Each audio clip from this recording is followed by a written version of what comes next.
Every week on this show, we examine various threads of power and their impact on our society and on everyday people's lives. We talk to journalists, lawmakers, lawyers, activists about war, about guns, about racism, political hypocrisy. But we've also made a commitment to feature the work and the voices and the words of artists and musicians and poets. These folks play a unique role in our society, particularly at moments like the one that we are currently in. One such artist is Dr. Ewing. Well, she's actually much more than an artist. She's a sociologist of education and a writer from Chicago. Her research has focused on racism, social inequality, urban policy, and the impact of these forces on American public schools and the lives of young people. She also was a public school science teacher. Ewing has a new book out called Electric Arches. It explores these issues by blending stark realism with the surreal and the fantastic. It's a beautiful collection of Eve's poetry, essay, and some of her visual art. And I should say the book itself is really beautiful. Ewing joins me now from Chicago. Eve, welcome to Intercepted. Thanks for having me. Before we get into this new book, Electric Arches, I wanted to first ask you, because Donald Trump and his allies bring up Chicago so much, and they make it sound like Chicago is the epicenter of this frightening violence in America, just your general response to the way that Chicago is talked about in this moment in time by a specific group of people in this country. The way I feel about it is that it's very convenient to use Chicago as a symbol that is really, for many people, kind of like an effective dog whistle. It frightens people. It's used in the service of the same kind of rhetoric that we heard in past presidential administrations with things like, welfare queens and crack babies, right? These are racialized images that are meant to inspire fear and loathing in the hearts of Americans and to make them feel as though there's justification for any kind of extreme crackdown, right, that might happen afterwards. It has nothing to do with an actual desire to help or care for or uplift or support or nurture or even listen to people who actually live here. Because if it did stem from that genuine desire, there would be so many different kinds of interventions, like providing us with more social services and resources, helping us hold our elected officials accountable for our educational system, responding to the Department of Justice and their inquiry into the fact that the Chicago Police Department has long-standing, generations-long systemic racism. But it's really not about us. It's really about using this symbol as a scary, violent, black place that is supposed to inspire fear in the hearts of Americans. And unfortunately, it works pretty well.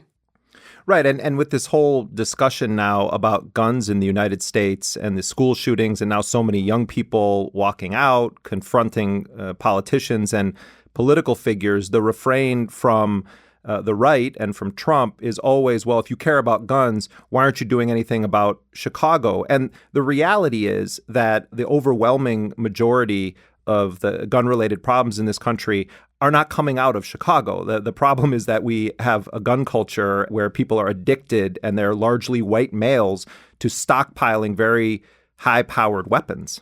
People here do fight violence every single day. There are so many community organizers and leaders and educators that not only stand against gun violence, not only actually show up to the vigils of the young people that are lost in our communities all the time, but are attuned to the deeper issues and reasons and committed to the city and committed to actually unpacking the reasons behind this violence. Again, you're exactly right. It's really rhetoric. It's using the city as a stand-in for fear. And, I am really, really grateful and moved and excited by the younger folks that are stepping up and speaking out against gun violence. What I really hope is that they can form meaningful coalitions and solidarity between students who are from, wealthier, wider communities saying that we don't want this to happen in our community again, and young people from places like Baltimore, places like Chicago, places where this violence is an everyday reality. Those young people want the same things. They want to show up and be safe at school. They want jobs. They want to see a future for themselves. Now, unlike Betsy DeVos, the education secretary, you've actually spent quite a bit of time in public schools and yes, have taught I in have. public schools. Her proposal, it's not just hers, but she's now sort of in charge of it, this idea of arming teachers your thoughts about that and sort of what it indicates about the moment we're in? When I was a public school teacher, I spent an average of $100 a week on supplies for my own students, especially because when I started out, I was teaching science, and I was the only science teacher for the entire middle school. So I had about 170 students, and I was committed to providing them the best inquiry-based science education that I possibly could, which meant I didn't just want them to read about things in textbooks. I wanted them to do all the things that so many of us remember as being the fun things that allow you to see how science actually works and bring it to life. I wanted them to connect circuits. I wanted them to look at things under microscopes, right? And all those things cost money. And I never heard the Secretary of Education or any of these people out here outraged and wanting to arm me with the actual things that I needed to do my job every week.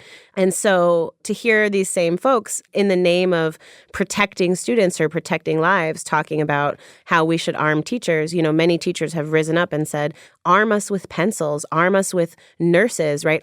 Counselors. And I don't think that the teachers of America should have to worry about volunteering their lives or making the decisions between going home to their families that day and sacrificing themselves for the children in their classroom.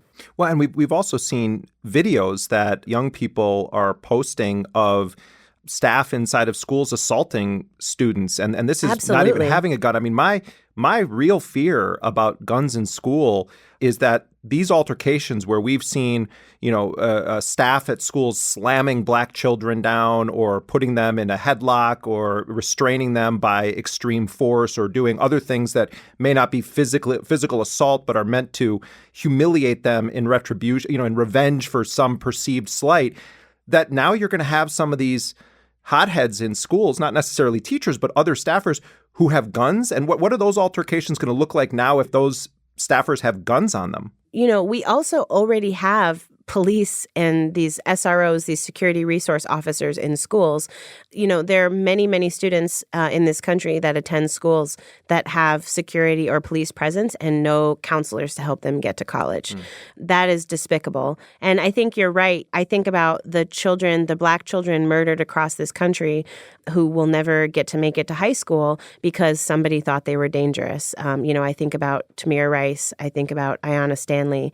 And the idea that we would further introduce that dynamic into schools, a place where children are supposed to feel safe and where many of them already do not, it's just bad policy. And you wrote this great essay for Fader that was called Black Life and Death in a Familiar America. And thank you for reading that. We always say on this show, that history and context matter. And I think the nuance that you're writing with is really refreshing and really essential. I just want to share with people part of that.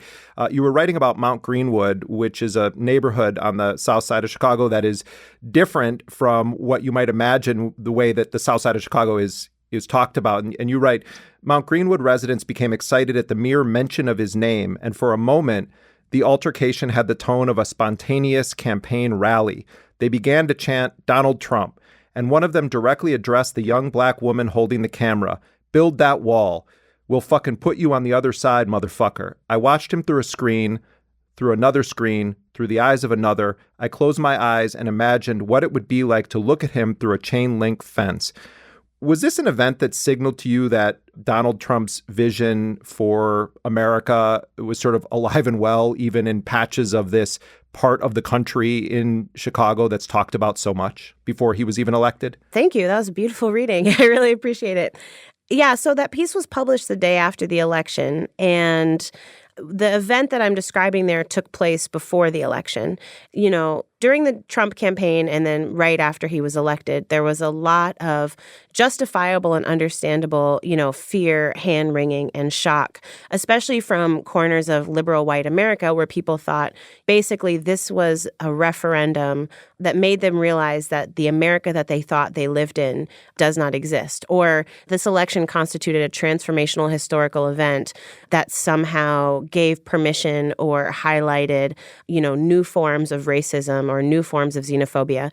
In no way do I want to undercut what I do think have been some of the uniquely awful aspects of this administration. But I also think it's important for folks to remember that this is not like the man in a laboratory conjuring up these racist people like Frankensteins who had never existed, Frankenstein monsters that never existed. Rather is him giving a voice and a platform for an energy behind white supremacy and hatred that has a long history in America and that actually, in my opinion, constitutes the very fabric of the nation.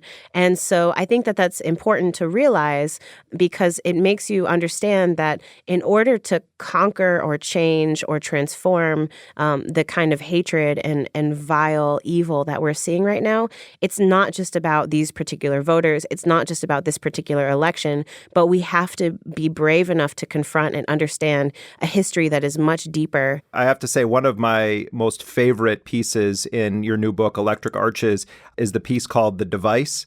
Thank you. I just wanted to see if you could maybe read like the opening paragraph of it and then carry on with explaining the story. This is the first paragraph of the short story, The Device. It wasn't like a George Washington Carver kind of thing where one brilliant Negro with a soldering iron made some magic and poof, a miraculous machine. It was an open source kind of situation. Thousands of high school science fair whiz kids, this and that engineering club at this and that technical college, the one black person at a bunch of Silicon Valley startups getting together with a bunch of other one black persons over craft beer and coding late into the night. Even some government folks working off the clock, or so the rumors go. Not just one person. A hive mind of black nerds, obsessive types, scientists and inventors, but also historians and archaeologists and the odd astrologer here and there. Project Delta Mother, they called it. Goofy name, TBH, but it's whatever. So that's the beginning of this short story, The Device. The story is about a collective group of black scientists across the country who build this machine. And the purpose of the machine is to allow you to communicate with your ancestors. And the story describes the first time that the machine is turned on and the little girl who is selected to be like the test pilot flips the switch and finds herself communicating with her ancestors over space and time. And it doesn't go exactly as everybody thinks it's going to go. I was invited to give a reading at the Art Institute of Chicago. I had some time to tour the gallery by myself and check it out. And there was a series of West African masks that were supposed to enable the wearer to basically channel the spirits of their ancestors. And so they were used in different rituals and events where somebody would wear them and then they would like embody the spirits of the people that had gone before them. And I thought about what a powerful idea that was for African Americans, for those of us for whom, our lineage is necessarily cut off by chattel slavery. I have a tattoo on my right shoulder blade of my matrilineal genealogy, and it goes back to my mom, my grandma, my great-grandma, back to my great-great-grandmother who died a free person but was born an enslaved person. And because she's considered property and record-keeping is spotty, I don't have any access to the people who came before her. This is something that African Americans specifically wrestle with a lot in this country, especially as we consider our place in the diaspora and sometimes get messages from other people in the diaspora that, we don't have a real history or that slavery is something we should be ashamed of and it doesn't give us access to kind of a national identity or an understanding of who our ancestors were. So I wanted to grapple with that idea and think about, what if we could use science to talk to them? I tried to think about what it actually means to not just consider our ancestors as these like mythical, magical people, but as human beings with their own opinions and thoughts and unexpected quirks. So that's kind of where the story came from. Yeah, it's a great story, and I encourage people to read it. The book overall, a lot of it is about like coming of age and black girlhood and black womanhood with the obvious understanding that those things are not monoliths, right? And so this is like my particular story and my particular life. And I hope that some people find things that are true in it and other things maybe not so much. Well, and one of your inventions is the decoder rings that used to come in cereal boxes. And the one that you've cooked up in your imagination allows the wearer to be able to understand what black girls are saying. childhood and playfulness are recurring themes in the book and in my own life. The Black Girl Decoder Ring is kind of playing with the fact that so much of popular culture is based on this like sort of two-faced desire of Black women, where on the one hand, there's like a desire to imitate and to copy and to steal beauty and body styles and hairstyles and things like that. But that's also coupled with a disrespect and like invisibility and even disgust with or like a sense of contempt for like actual Black women and Black women's bodies. And so the decoder ring is sort of like the thing that Taylor Swift or Katy Perry gets to wear that will allow them the thing they most desire, which is to be able to understand and fully access what Black women are doing and saying without actually engaging with them as human beings.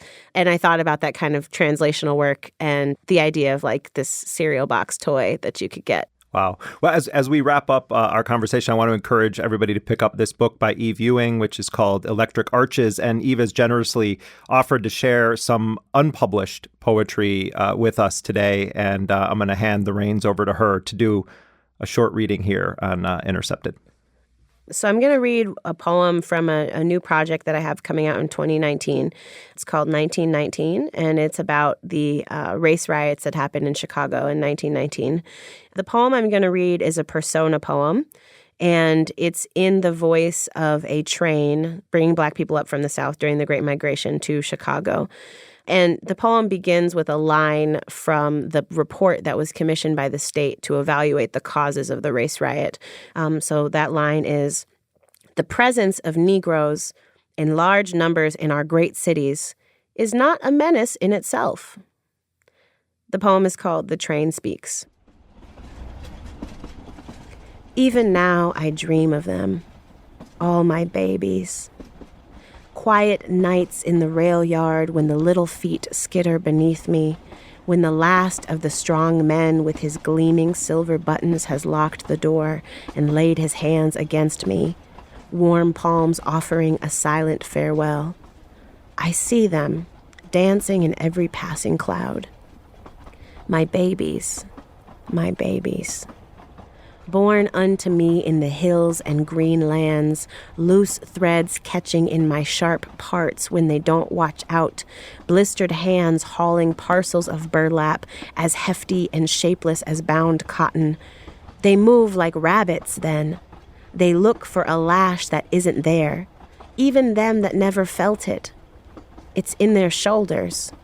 The lash lives in their shoulders.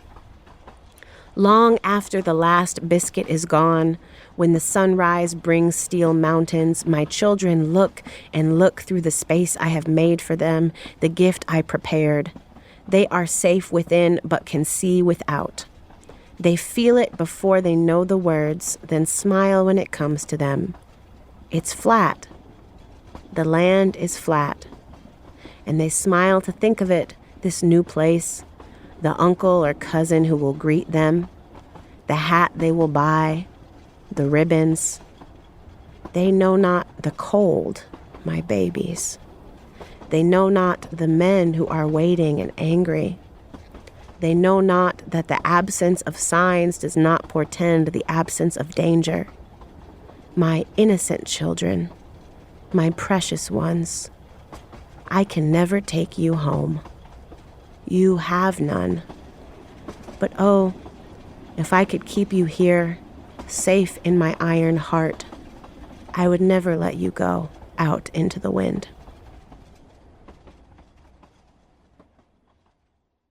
Briefly, Eve, the context of the poem. The 1919 race riots happened sort of in the still beginning phase of the Great Migration, unprecedented migration in the scale of the United States and much of human history, and brought massive numbers of Black people from the South into the industrialized North.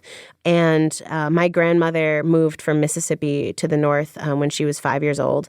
And I think that the train has an interesting sort of symbolic resonance in Black culture in America, both because the train was often used as like a metaphor for freedom. You know, Langston Hughes has a famous poem called Freedom Train, the Underground Railroad, obviously. And for many people, the train actually became the real pathway to their freedom. And so I wanted to think about what it meant to regard these folks who came up north from, a warm, lush, verdant place where they also were living under the threat of racial terrorism to a north where they were hoping to find a different life and where there was still violence, but a different kind of violence that perhaps they weren't prepared for. And I wanted to view them from the perspective of someone that would see them with love and care and nurturing. And the train is that, right? It's this kind of like loving, caring thing that envelops you and shepherds you from one place to the next. Yeah, and so that's the poem. I read it the other day in Battle Creek, Michigan, and I could see this elderly woman in the back. And like the whole time she was just grinning and smiling and like making noise and celebrating me as I was on stage. And afterwards she came up and told me that the poem was so amazing and special to her because she remembers coming up north and she remembers being 7 years old. And I said, "You remember the train?" She said, "Oh, honey, I remember everything. I remember picking cotton, right, in Mississippi. And I remember leaving. And we came up here and my uncles went to Chicago and we kept going and we landed here in Battle Creek." And so it's a part of our history that I think is really important and beautiful and also is special because our elders are still here to tell us about it. And I think it's important for us to capture it as much as possible. So I'm hoping that, the poem and the book more broadly will invite people to think about a chapter of our history that we often, I think, don't talk about as much as we should, but that actually shapes the fabric of the cities and the country that we live in today. What a great note to end on. Wikipedia Brown, a.k.a. Killmonger, but make it feminist, a.k.a. Dr. Eve L. Ewing. Thank you so much for being with us on Intercepted. Oh, it's my great pleasure. Thank you for having me, and thanks for the great questions. Eve Ewing is the author of Electric Arches, which is available now online and in bookstores. And her book, Ghosts in the Schoolyard, Racism and School Closings on Chicago's South Side, is due out later this year. You can find her on Twitter @Eve Ewing.